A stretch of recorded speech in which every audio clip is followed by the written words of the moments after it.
Hey everybody, welcome back to Giant Talk, the world's first OKR podcast. It's a pleasure to have you all listening again. I am once again joined by Roger, which is also a pleasure, but not quite as much as talking to you guys. Oh, thanks, Lawrence. We are continuing our mini-series today, as promised. We are going to be talking about the impact that people have seen when using their OKRs, right? According to the white paper research. Yeah, that's right. I mean, this is kind of like the really important bit. Yeah. Because I get asked all the time, what's the return on investment on OKRs? That's not quite so straightforward to measure because there's so many different ways organisations use them. You're never quite sure whether you're measuring or comparing apples for apples. Absolutely. So, you could perhaps work on defining an ROI, but that ROI has to be specific for that business and the way that they've chosen to use them. So that didn't change the fact that I wanted to get some sense, some measure of impact as part of this research. So what I asked was two things. I asked them to reflect on their use of OKRs and what do they believe has gone really well, and then also how quickly, based upon over a 12-month period broken down into quarters, at what point did you start to see really good regular practice happening around certain aspects of OKRs? The aspects we consider best practice, really. Yeah, exactly. Yeah. So but what I'll cover off first of all is when asked to reflect on their use of OKRs, what did they feel had gone really well? Cool. By far and away, the most common report was that they'd seen an increase in focus within the business that came from the greater clarity that OKRs provided. And also this was tied in with reports of increased transparency and the accountability that came with that. Cool. Which is great because that's exactly how we always have described them. And we've seen that anecdotally happen, and the data is now telling us that this is what people or certainly organisations and see other organisations, ones that we haven't worked with, are reporting the same things. So that's great. Second was that they have OKRs have provided a common structure and language for teams to discuss and track performance and results. This has had for some businesses, some real noticeable improvement on communication, i.e. everybody is speaking the same language, which is certainly going to be useful. And then third, even though the majority of respondents had only been using OKRs for between 12 to 18 months, they believe they had seen a growth in both results and the level of ambition to drive those results even further. Right. And this was accompanied by reports of more open conversations and more regular feedback. Okay. Now, before I go on into how quickly organisations started to see certain benefits, I just want to take a moment to think about actually where did it go wrong? Yeah, and I think it's really important, this bit, actually. Yeah, where did it go wrong? Now, in the respondents, we did have a few that said OKRs had failed for them. Right. Now, obviously, the research was designed in such a way so as if they said that, it attempted to drill into the reasons why. And the reasons why, in both instances, it was the same thing. Right. And that was that the C-suite failed to basically be role models. Right, and they just have to be across the business, right? They have to be. They are the most visible, team, the most visible individuals in the business. And quite frankly, if they're not doing it, then everybody else is pretty justified in thinking, well, why should I? Yeah, absolutely. So it's this lack of buy-in, and it particularly is it seems to be a challenge if OKRs don't, or rather the ideas for OKRs don't originate from the top. So it's not a kind of C-level initiative, or certainly one that hasn't had major sponsorship. Perhaps it has been suggested to them, but they've not really given it their full weight, their full support. So it's an absolutely vital part of any standard change management that senior teams and senior individuals are seen to demonstrate it and be role models. Right, so let's just have a think about how quickly organisations reported seeing the impact. This is the impact of best practices. Yes, this is the impact of best practices. So, number one, creating outcome-focused OKRs. Our old friend. Do you want to just quickly explain what you mean by that? Yeah, what I mean by outcome, what I mean is writing key results that are not actions, not or tasks. The Exactly. dreaded task list. Yes. The OKR task list. Exactly. We're not measuring. Measuring activity. We're actually measuring outcome or impact, whichever term you wish to use. Yeah. But you're measuring the result of all those activities. And it's not an easy thing to do, is it? Writing key results like that. No, it isn't. It isn't, because actually there's quite a lot psychologically that's kind of stacked against us working in that way. Because of the way that we've often been conditioned in the workplace, and there is a huge pressure on people in the world over, in organisations of all sizes and shapes, to be seen to be busy. If you're busy, you're being productive, and if you're being productive, you'll continue to be employed. Yeah. But there's no guarantee that all that stuff that you're doing whilst you're being busy is actually going to deliver the impact that we want to see. And so when trying to be transparent about what it is that you want to work towards, there is a very, very strong urge to go, right, well, I'm going to do this, and you're right, it ends up as a task list. So, and that's not unique to perhaps more junior levels of an organisation. That I've seen happen at senior level across the board. Now, what was reported was that it takes up until about 9 months. The majority of our respondents were saying that it takes up to 9 months to see this switch. And this is where the OKR coaches that certainly we help train up and leave behind. And it's worth saying these are internal OKR. Yeah, exactly. Yeah, that's a really good point. This is where they really, really earn their keep, because they're the ones that are going in and saying, you know what, you could sharpen that up a bit, or what could you do to make that more outcome focused? The so what test. Yeah, exactly. You know, you're going to do something, you've written a task, okay, so what? Yeah. Yeah, no, that's beautiful. Yeah, absolutely right. The next aspect, and we're still staying with key results here, is around creating measurable key results. Okay. Now, have you got the data so that you can create a baseline and also a way of showing the improvement that you want to see, so you hit the target that you set? Now, in a lot of organisations that we work with, their access to data is often limited or perhaps even non-existent. So sometimes the key results have to be focused on setting up that data and tracking that data. You get some authors out there that say if there's no number in a key result, then it's not a key result.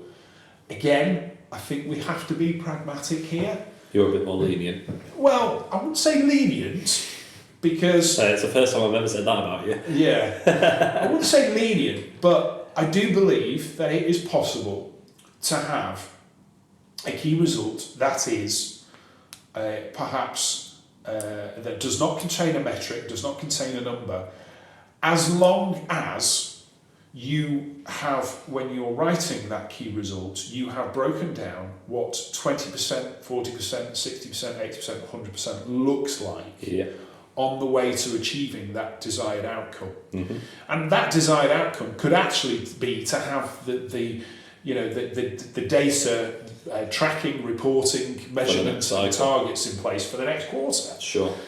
But I think not to have it within the scope of OKRs means that it's not drawing the attention, it's not shining the spotlight on that really important activity. Yeah. So just because it hasn't got a number in it, I think is rather churlish to say, right, you can't have that. Yeah. Okay. Yeah.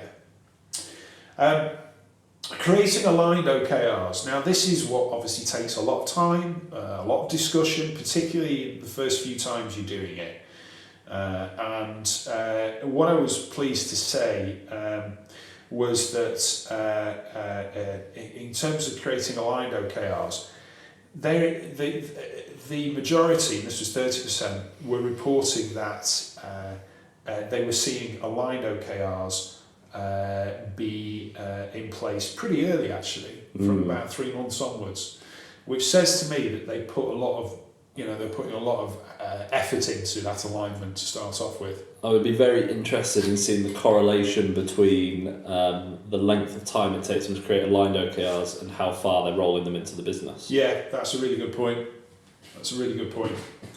Yeah, because your suspicion there would be...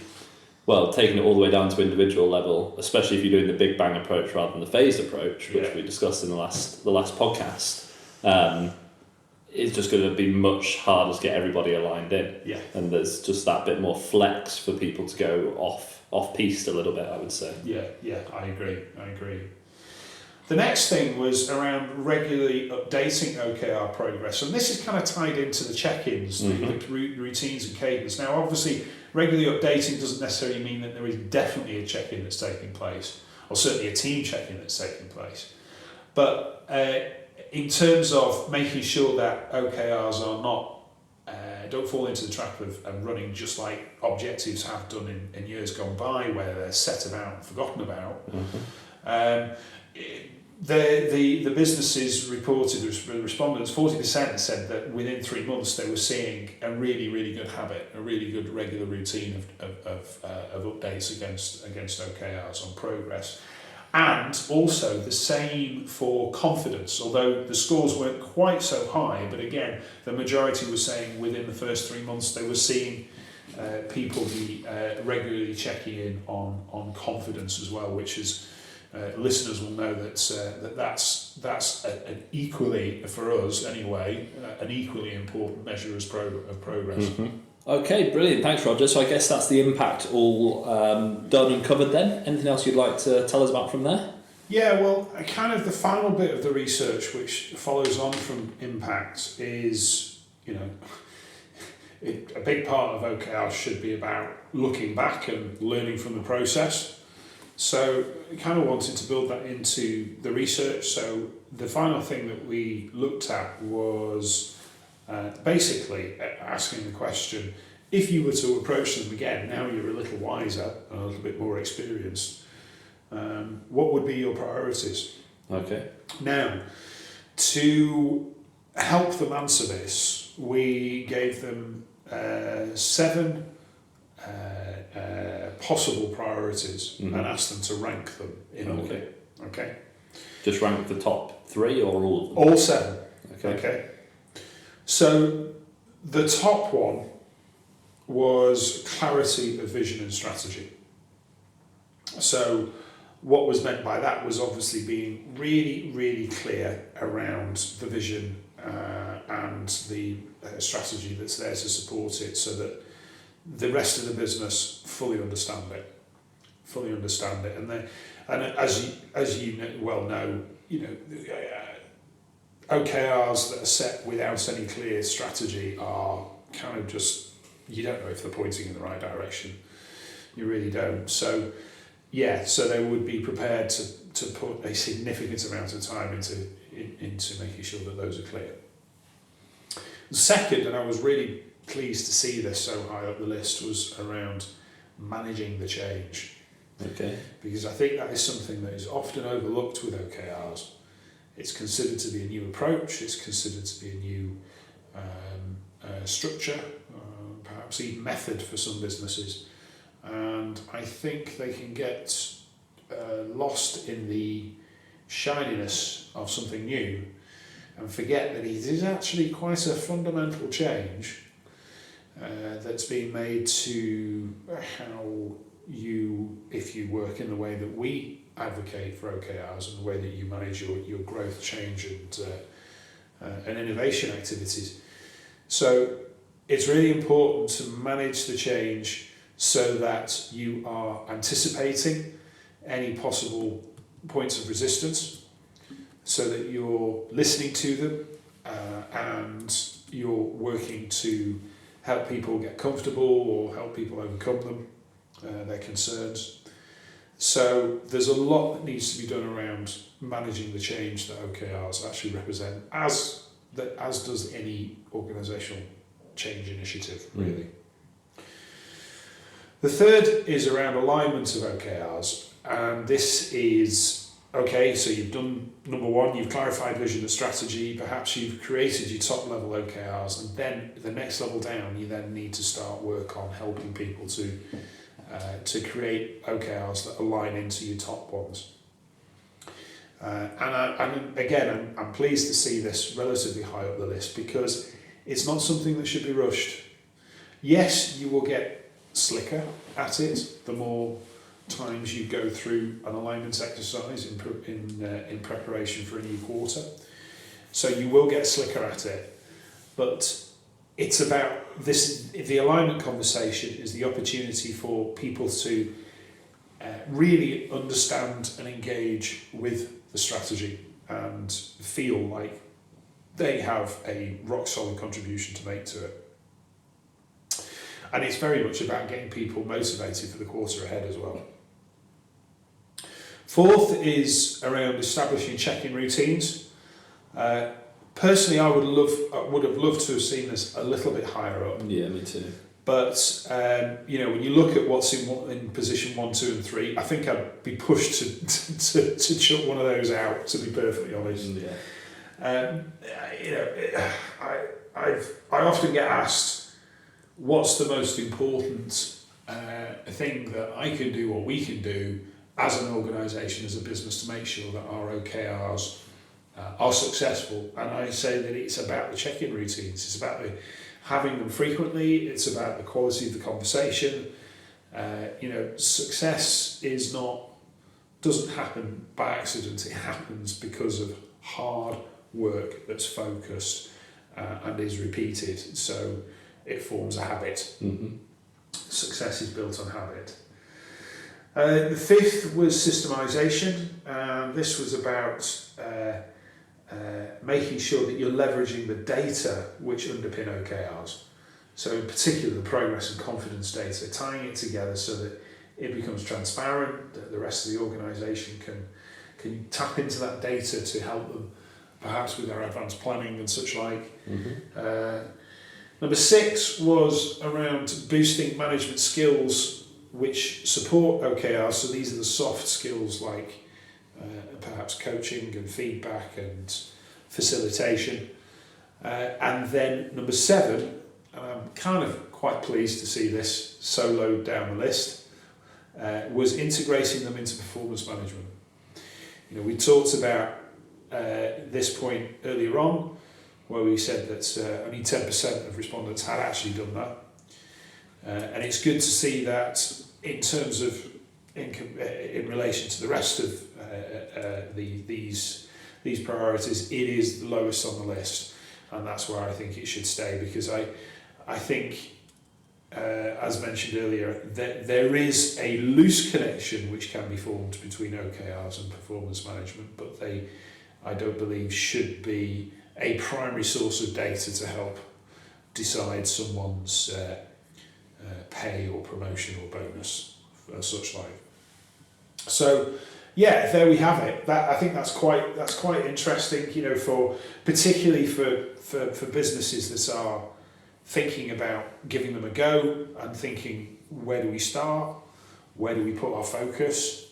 If they were to focus purely on the top 4 there, clarity, vision, change management, alignment of OKRs and establishing check-in routines, I think they'd be onto a pretty good footing. I agree completely. Yeah. And it's nice to see that almost follows our methodology quite closely as well, doesn't it? Yeah, so but I don't want people thinking that I've written this report just purely to I haven't written it to support our methodology at all. It was done in a very independent and way. But you are right. Yes, our thinking is along these lines. Because I think it's worth mentioning as well. I mean, not many of the respondents, I don't think, were our previous clients, were they? No, I think it was just 1 or 2. Yeah, that's right.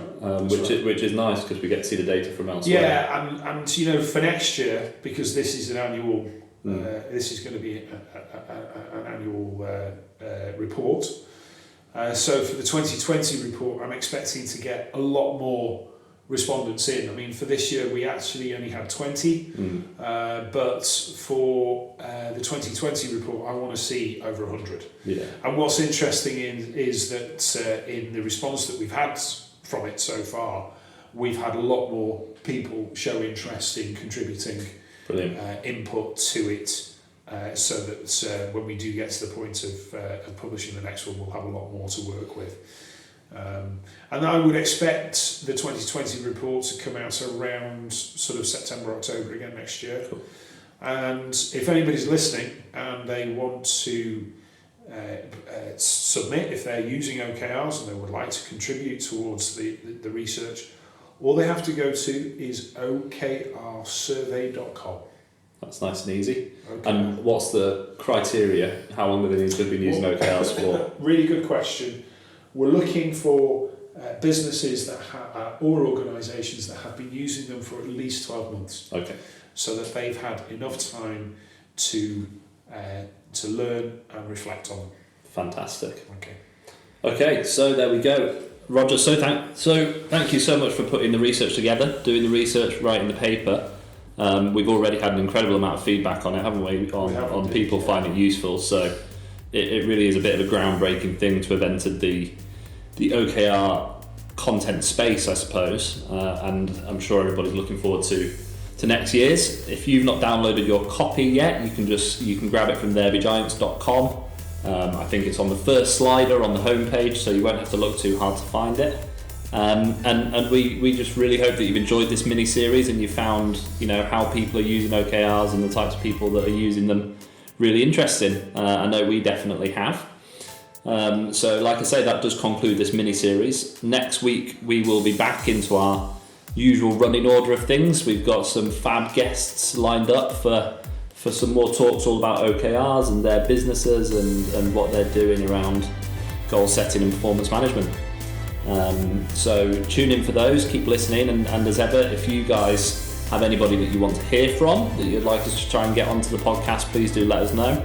Or of course, if you'd like to feature yourselves, if you've got an interesting OKR story to tell, then do let us know and we'll have a chat and get you on. But until then, thank you very much for listening, and we'll speak to you next time on Giant Talk. Cheers guys, bye.